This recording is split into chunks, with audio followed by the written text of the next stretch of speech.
Fantastic. Good morning, everybody. Good morning. It's always great to be with you in this way. Thanks for coming out to the center, and those of you who are watching online this morning, good morning. I asked Reverend Don what the theme was for August, and he said purpose and passion.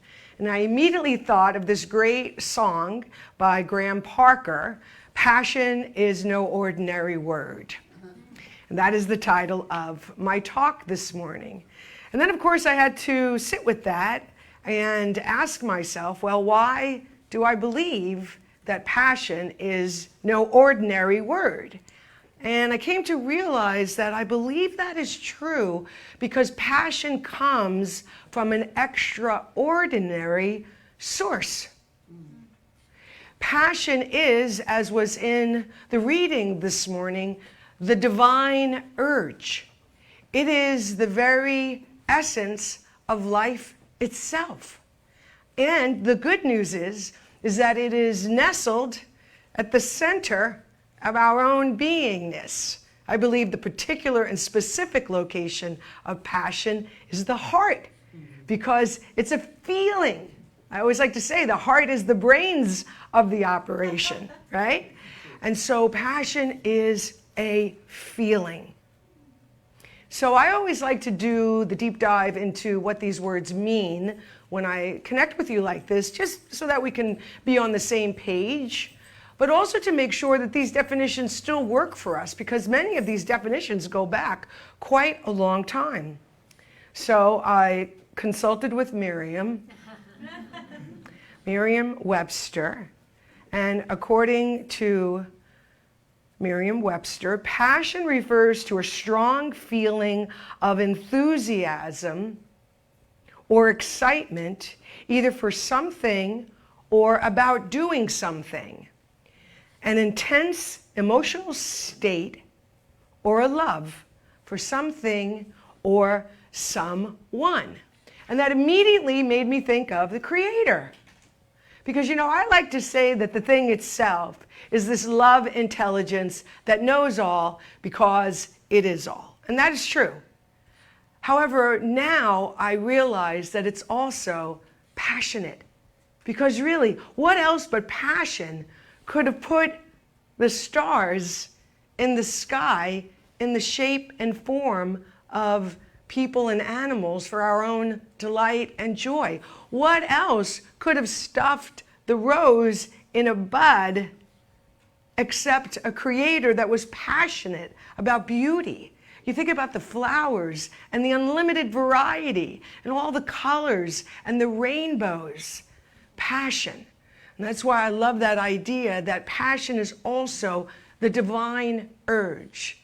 I mean, seriously, what else but passion could cause a seed to crack open, go through the difficulty of the dense dirt, simply to express itself? And the word enthusiasm, the root of that word is full of God. So you can see how suddenly all of this comes together in a very mystical and perfect way.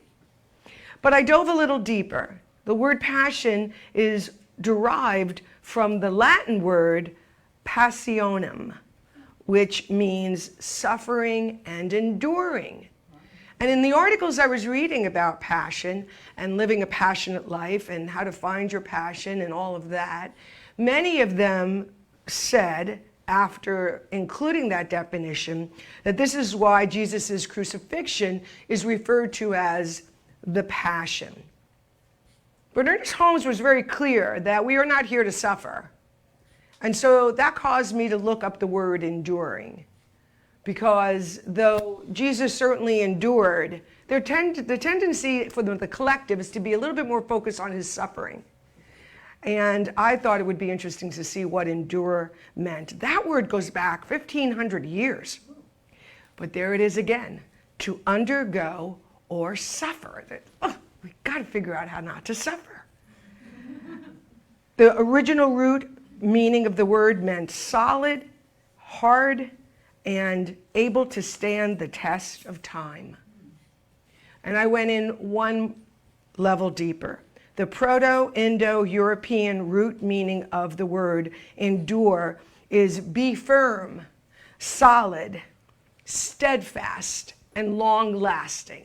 Now, certainly when you're living a passionate life or you're doing something with passion, you have to be steadfast. You have to endure the obstacles that naturally come onto our path, right? But then I was thinking just about the word passion. And I realized, you know what? Passion is long-lasting. Why? Because it comes from an infinite source.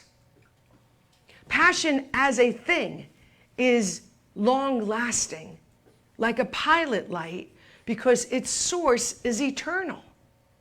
And I think it's really important to see passion just as itself before we talk about being passionate and living passionate and working passionately, because to me, it's important for us to remember that passion is that pilot light, that spark of light that never goes out. However, when we are in difficult times, when we're going through dark nights, passion is the last thing on our minds. At least that was the truth for me. Never came into my radar. I mean, when you feel dead inside, you don't feel passion. But I can see now that because I have people who love me and I reached out for prayer, and mostly they reached towards me, that what they were doing was they were fanning that pilot light of passion, because I couldn't. And so if you are in a space where you can't do it yourself, that's the reason why we talk about prayer. Reach out. Sometimes it's just a hug that will fan the flames of passion within you. So wherever you are is wherever you are. You know, it was kind of fascinating reading these articles, living with passion, finding your passion. I was exhausted. I was like, oh my gosh, that's a lot of work. Another idea for passion is giving my all. Maybe that's just a little simpler, a little less intense, a little easier. Giving my all to life. Something to consider. But I definitely believe that passion is an internal motivator. And it's taken me a couple of years to not just fan the flame, but get the flame roaring again. I mean, I'm pretty clear about my passions because I know how I feel when I'm passionate. This is one of my passions right now. You can feel the passion I have for the science of mind and spirit. We can feel when we're passionate about something or someone. They say in these articles, we've heard it, that when you do what you love, it's not work, right? And I have a friend, my friend Curtis is that way. He's a pilot. His father was a pilot. He was a pilot, you know, before he even came into form, right? And he had the opportunity to take me and a friend to Katmai. And he said on that trip to one of the other guests, I've never worked a day in my life. Because he lives out his passion, which is flying. And if you can do that, or you have done that, that's great. However, not everybody can right now. Some people simply have to work a job in order to make ends meet, as they say. My particular side hustle right now is not necessarily my passion, but I am able to be passionate about it. You feel the difference? Everybody can at some point express passion in that which they do because it's who you are. It's not in the thing you're doing. It's not in your work. That's a way in which you feel yourself being passionate. But I want to relax that idea that we got to find it, we got to discover it, we got to live it. It's got to be, let's just have the experience of us feeling passionate again, because the last couple of years, it's been a little rough, right? I mean, I'm sure there have been moments when we all have felt passionless over these last couple of years. And that's what happens when something is deconstructed. That's what happens when things collapse. That's what happens when things die away, that when there are endings. The pilot light gets small. But in the rebuild, in the reconsideration, in the restructuring is where we find our passion because of how we feel. So if your work isn't your passion, perhaps you can be your passion itself at your work. And then maybe look to hobbies, because when I was sitting in the seats and people were talking, I was happy to be inspired. But at some point I'm like, give me the how. All right, how do I do this? So one of the ways that you can experience passion, try some new things. Go out and go bowling or do something different that you've never done before, strictly for the purpose of seeing how it makes you feel. Because there is nothing quite as fulfilling and rewarding than doing what you are here to do. So it is a worthwhile effort. It is worth your time to consider what your passions are. In another article, they talked about how if you can contemplate or go back to your childhood before you were told what to love, before we were told who to love, right? And if you can remember seeing yourself getting lost in the time, what were you doing? The woman in one article was talking about how she was in love with puzzles. Now, it wasn't that her life was going to be about puzzles, but what she drew out of that observation was that she liked fitting things together. She had an analytical mind. She liked solving problems, which I thought was a really fresh way to consider how what we did as children can become or have clues about what our passions are. So that's something to consider. For me, I do believe it takes a little bit of courage to live out your passion. For me, I could have, because the narrative was there, I could have said, forget it. It's enough that I'm back. I'm not going to live out my passions anymore. But the thing with passions, it's like this. Hello? Anybody listening? No. Louder. Hello? Hello? Right? So at some point, we have an opportunity to pause and listen and feel the fear of that knocking. Because sometimes it is accompanied by fear. Why? Because you got to step out of your comfort zone. Or at the very least, you have to step out of society's designed comfort zone for us in order to live your passion. But it's worth it. Because if you think about passion as a gift from the Creator, if you think about passion as the divine urge in you, it's kind of a game changer to the idea of passion. Then it just becomes, how am I expressing myself? Some people are passionate about cooking. Some people are passionate about, connecting. Some people are passionate about their friendships. We all have something that lines us up with that feeling of passion.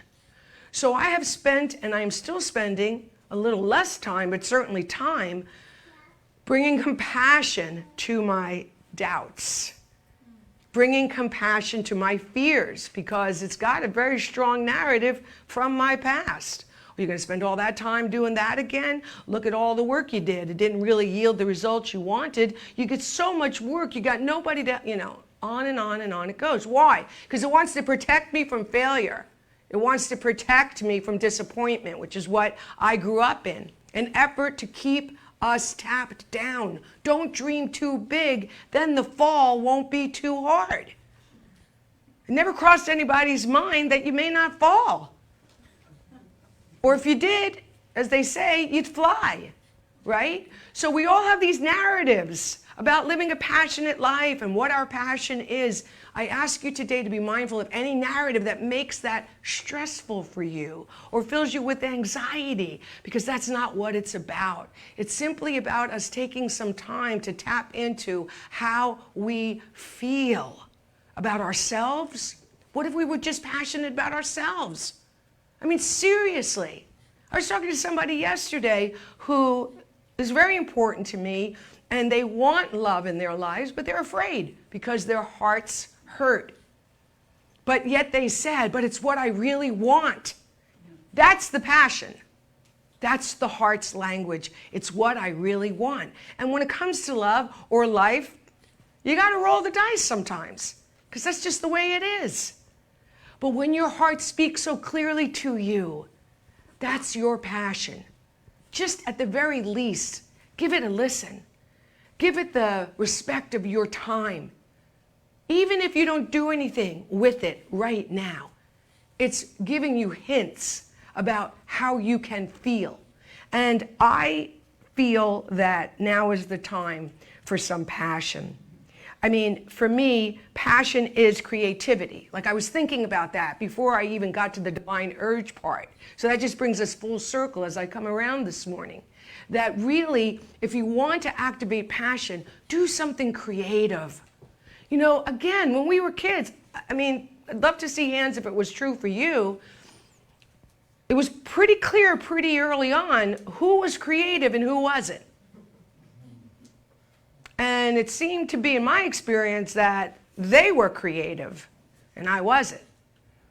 You know, I mean, I'm sure it's not a surprise. I wasn't one to color in the lines, right? I was outside of the lines. And in that tight compartment that was our upbringing, that wasn't creative, right? I ask you today to banish that programming, because it's not possible. Everyone is creative, because we all have the divine urge within us. And the divine urge itself is creation. It's creativity. And that to me is a really powerful thought. So whether it's a crayon or a paintbrush, right? Whether you're dancing in your kitchen or dancing in a ballroom, whether you're singing in the shower or singing with the choir, begin. Let yourself loose. As we heard in the sacred reading today, give yourself permission to play, to draw, to sing, to dance, to go try a hobby, go to a paint class, go to a pottery class, specifically to see how you feel. Because that's the question of these times. How do I want to feel? And I think a lot of us are ready to feel alive again. A lot of us are ready to feel our passion again. And we need it. I mean, right? We need more people willing to live again. We need more people willing to dream again. We need more people willing to be passionate again about the rebuild that we're in. You can be in the burning building, you can be in the collapse, you can be in the deconstruction of the old way. For a lot of people, that's actually their purpose, to be a part of that. But there's also people whose purpose is to be a part of the rebuild, to be a part of the new design for living, to be part of the positivity that is needed. So I leave you with this thought. Instead of having passion, see, because we've seen passion for hate, haven't we? Pretty regularly, pretty consistently. We've seen the passion for hate. But who's going to have the passion for love? Is it going to be you? I hope so. Even if you stand alone, know in that moment you're really not. There's millions of other people right now standing for love. We've seen the passion for judgment, horribly so. It's becoming law. Judgment is becoming law. We see passion in that way. But who's going to be for passion in the form of compassion? We see passion in the form of separation and division, big time. People are talking about it, there's headlines about it. Passion created division and separation in our country right now. Who's going to stand for oneness and unity? Who's going to have passion for community? You know, I think it was Marianne Williamson, one of the people out there saying, we have to have as much passion and as much fervor for love and peace and community as the others have for these experiences I just noted. So that's my invitation to you. Instead of having passion for gossip, which is the lowest vibration as it relates to how we use the word, because the word is creative. The word is the divine urge expressing. And we can do it in a form of gossip. We can do it in the form of self-criticism. Or we can do it in the form of prayer. We could do it in the form of affirmations. We could do it in the form of affirmative narratives. Because this person I was talking to yesterday actually said that they didn't feel like they were enough for love. I mean, I think that's a pretty common experience because it's a program. It's not true. I mean, Zoe just sang that song, You Are Enough. We have to wake up. Well, you don't have to do anything. I have awakened to the programming. It's programming. And that's good news because you can reprogram the program. Mm-hmm. So be mindful of what your mind is saying about your enoughness. Be mindful of what your mind is saying about your passion. Be mindful about what your mind is saying about your heart. And ask yourself, is that true? Or is that a program? Is that really accurate? Or is that just leftover residue from my upbringing? Because that is where you'll find your passion, buried underneath the weight of all that false programming that maybe served at the time, but it definitely is not serving us today. What's serving us today is community, connection, and passion. Passion simply for life. My dear friend Bobby Lee is here, and it's wonderful to have him here. He and I met each other here many, many years ago. Bobby is one of the most effortlessly passionate people that I know. Not because of anything that's happening in the external world, but because of his internal world. Bobby is one of the most effortlessly positive people that I know, even when there's some challenges, because he has developed a consciousness and an attitude filled with passion for life. It isn't hard, unless it is. Thank you.